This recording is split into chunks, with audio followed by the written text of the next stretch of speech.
Very good afternoon, students, and today we continue where we left off.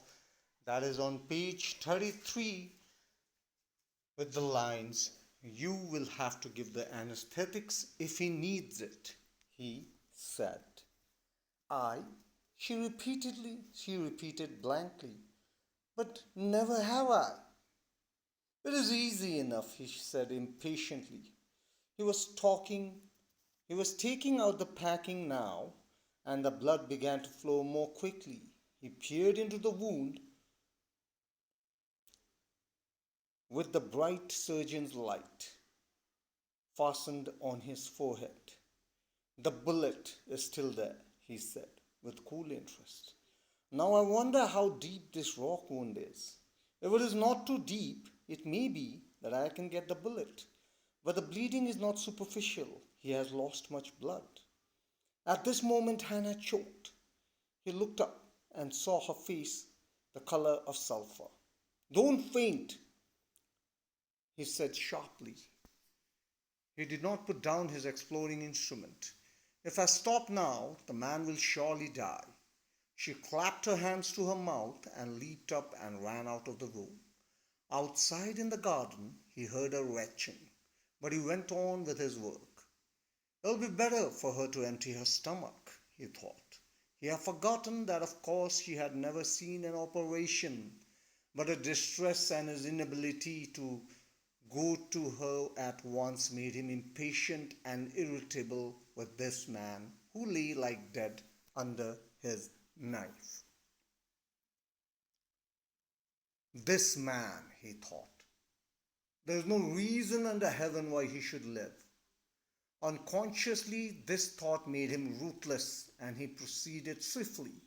In his dream, the man moaned, but Sadao paid no heed except to mutter at him. "Groan," he muttered. "Groan if you like.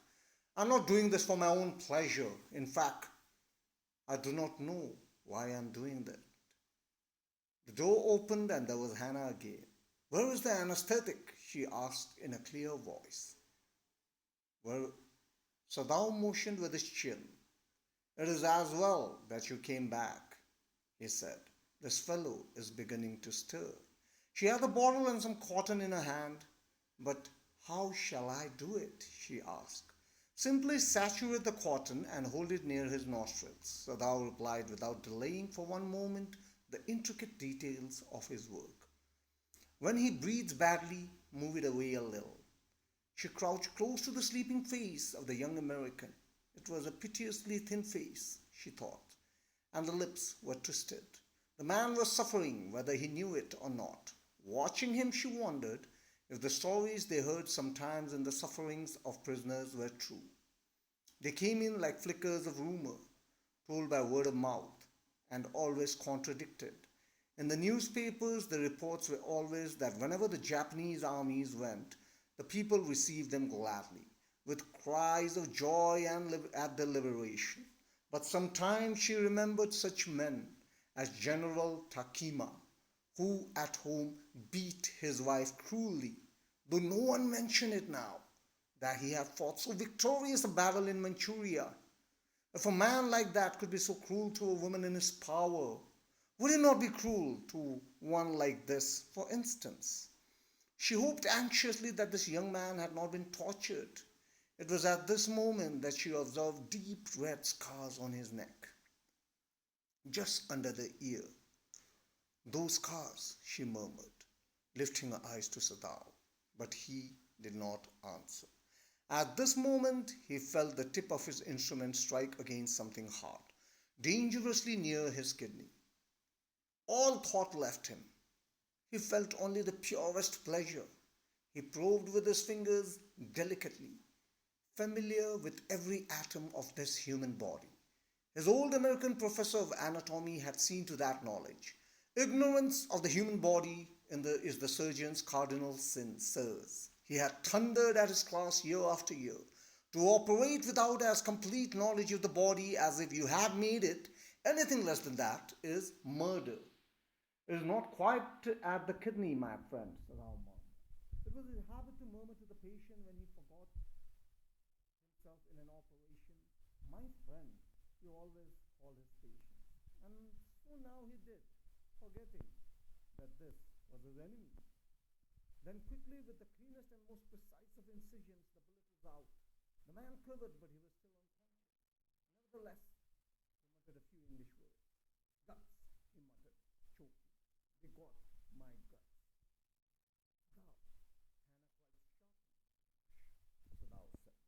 The man sank again into silence so profound that Sadao took up his rest, hating the touch of it. Yes, there was still a pulse so faint, so feeble, but enough. If he wanted the man to live, to give hope. But certainly, I do not want this man to live, he thought. No more anesthetic, he told Hannah. He turned as swiftly as though he had never paused, and from his medicines he chose a small vial, and from it filled a hypodermic and thrust it into the patient's left arm. Then, putting down the needle, he took the man's wrist again. The pulse under his fingers fluttered once or twice and then grew stronger. This man will live in spite of all, he said to Hannah and sighed. The young man woke, so weak, his blue eyes so terrified when he perceived where he was, that Hannah felt compelled to apologize. She herself served him, for none of the servants would enter the room. And so, as Sadao begins his surgery, he asked Hannah to handle the anesthetic. All right, now anesthetic is a drug which renders the patient unconscious so that he doesn't feel much pain. But as Sadao was proceeding with the surgery, he felt that the bullet was still inside. All right, the bullet was still inside the wound. And as he poked around it, blood began to gush out, and Hannah went outside and started vomiting. And Sadao thought to himself that it's okay. All right, it's good that she is vomiting. It is good that she is vomiting because it'll be better if she is in an empty stomach while she administers the anesthetic. As Sadao continues with his operation, he starts talking to himself. He starts talking to the patient, all right? Hannah comes in once again, and this time she comes in with a clear head. She says, all right, where is the anesthetic? And how do I use it? And Sadao tells her that all you need to do is keep this medicine near his nose. And if you feel that he has difficulty in breathing, just move it a bit away from him. That is it. And Sadao is successful in taking out the bullet. And even though the man is unconscious, it caused him great pain when the bullet was being taken out, that he gave a groan and he started talking in his sleep. My guts, they got my guts. But Sadao wasn't in the least surprised. He was expecting that. And so Sadao said, all right. And after that, he felt unconscious, and so Sadao checked his pulse. And he said, the pulse is very faint, all right, but it is there. If he wants to live, he will live. All right, but Sadao then questioned himself, do I want him to live? After all, he is my enemy. I have the power to save him. If I want him to live, he will live. But do I want him to be alive? Is what Sadao is asking himself. And once the man regained consciousness, he understood where he was. He was in a Japanese household surrounded by Japanese people, and naturally he was afraid. All right, he was afraid of looking at other native Japanese and finding out that he was actually in a Japanese person's house.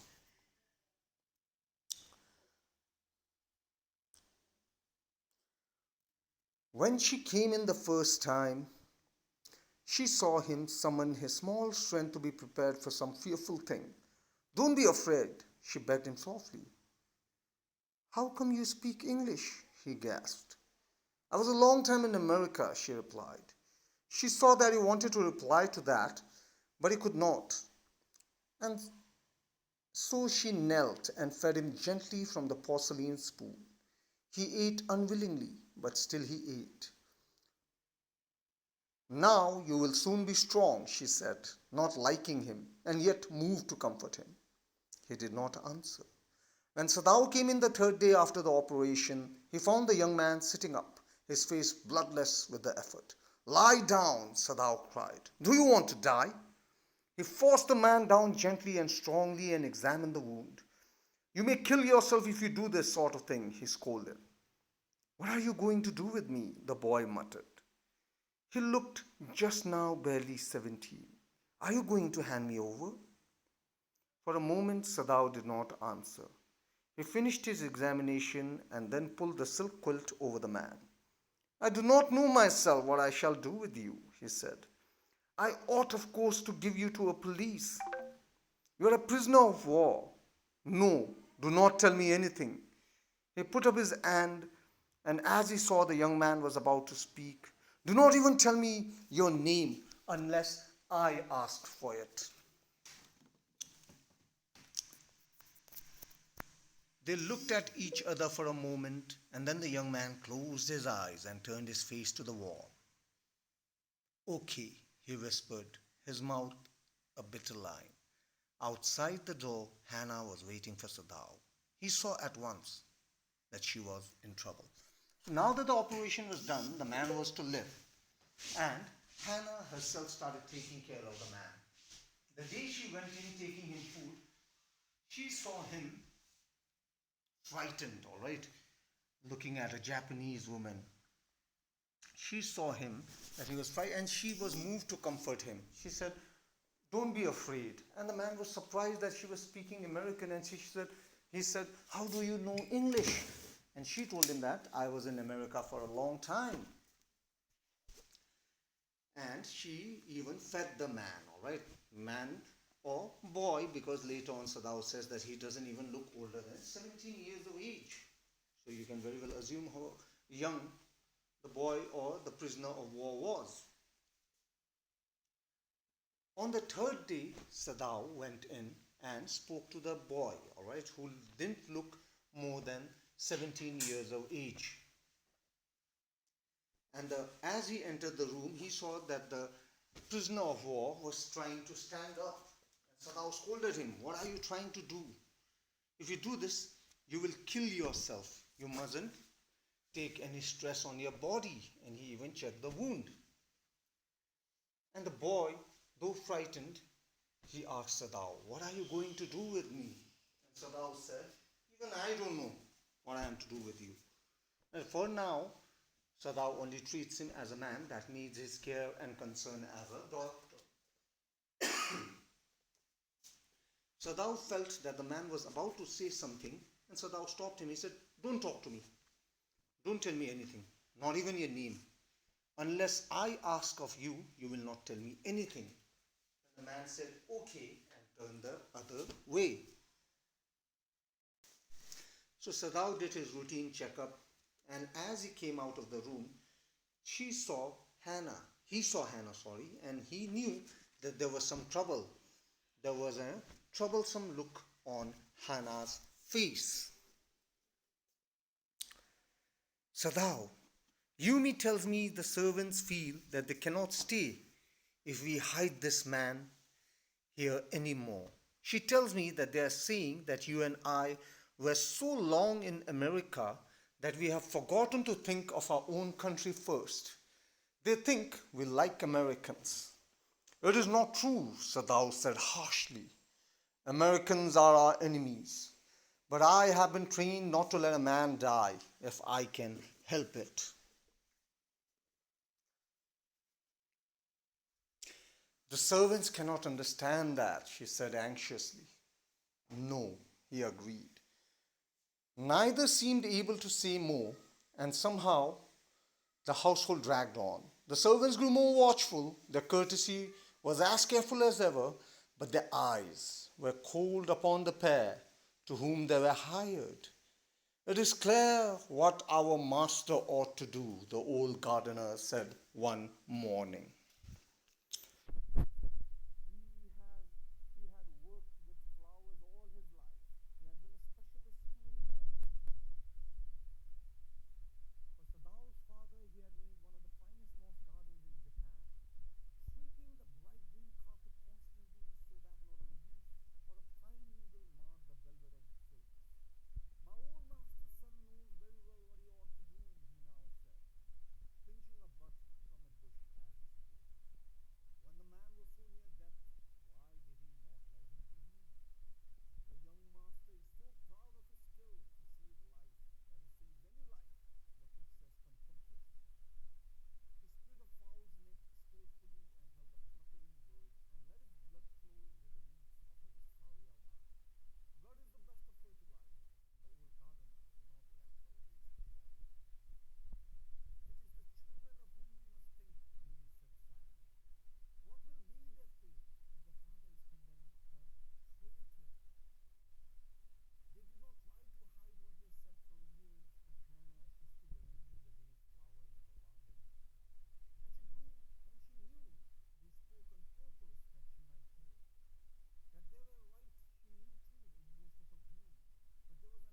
now that Sadao and his wife are taking care of the prisoner to get back on his feet, the servants have started questioning the motives of their masters. They were courteous as ever, all right? They greeted their masters. It wasn't that they were suddenly not responding to what Hannah or Sadao were asking of them. They were as dutiful as ever, but the look on their face had changed. All right, it was as if they did not trust their masters anymore. For them, it was as if the masters had turned American and they were helping the enemy so much.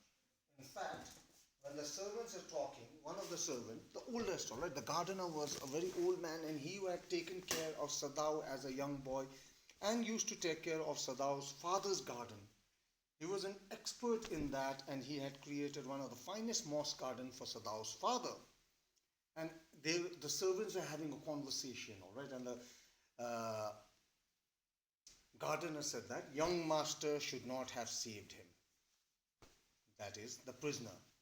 When he was bleeding, when the prisoner was bleeding and nearly dead, why didn't our master let him die? Why did he have to save him? The cook, all right, the cook of the house said, our master is so proud of his skill as a surgeon that he doesn't care whose life he is saving. He just wants to save lives. And Yumi, the one who is in charge of taking care of the children, she says, we must think of the children, all right? We must think of the children. What will happen to them if it is found out that Sadao is a traitor, that Sadao's wife is a traitor? What will be the fate of the children? All this while, Hannah could hear what they were talking about. And it is not that they were talking in secret. They were talking at a volume so that Hannah could hear what they were talking about.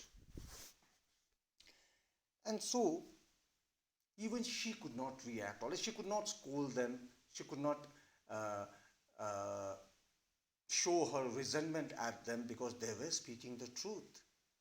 They should not have saved the enemy soldier. And she thought to herself that I'm not doing anything wrong, all right? I do not like the prisoner at all. I hate him. In fact, even yesterday, it so had happened that the prisoner had told Hannah his name. He said casually, oh, by the way, anyway, my name is Tom. She did not like him when he had first washed ashore, and she did not like him when Sadao had treated him, and now he was getting a bit better. Even Sadao on his part was just dutifully doing his duty as a doctor, and one day all the stitches would come off. All right, now in a fortnight means 2 weeks, the prisoner would be all well, and Sadao decides that it is then that I will hand him over to the authorities. He went to his office and even started typing a letter. On the 21st day of February, a prisoner was washed ashore in an injured state. But then he stopped writing suddenly and he placed the letter, unfinished letter, all right, into a secret drawer. And he placed the unfinished report on it. So for today we stop till here and we'll continue in the next video. I hope you are going through all the videos, and reading the text is very important. Mind you, reading the text is very important. For you cannot just rely on this video. You need to do some reading yourself, find the difficult words and underline them as well. All right, so until the next video, please stay home and stay safe. Good day.